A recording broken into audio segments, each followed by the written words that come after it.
Order. I say to the honourable gentleman from Rayleigh, who made a very fine speech yesterday, that he spoke on his feet and with considerable passion and integrity, but he should not now rant from a sedentary position. He used to misbehave 30 years ago when he stood against me in Conservative student politics. We've both grown up since then. Jeremy Corbyn. Indeed. Order. I don't know what's happened to the honourable gentleman from North Dorset. Decades ago, when he was at Oxford University as a student, my wife always said to me subsequently he was a very well-behaved young man. He seems to have regressed since then. It's very unsatisfactory. He's got to try to improve his condition.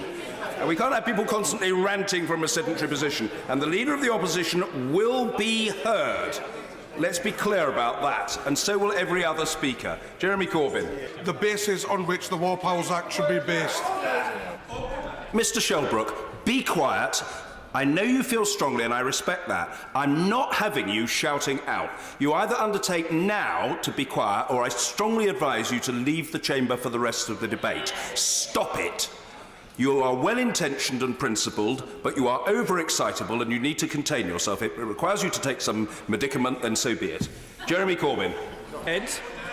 No, order. I'm sorry to have to keep interrupting. This debate must be conducted in a seemly manner, as a number of members on both sides suggested yesterday. Members must calm down.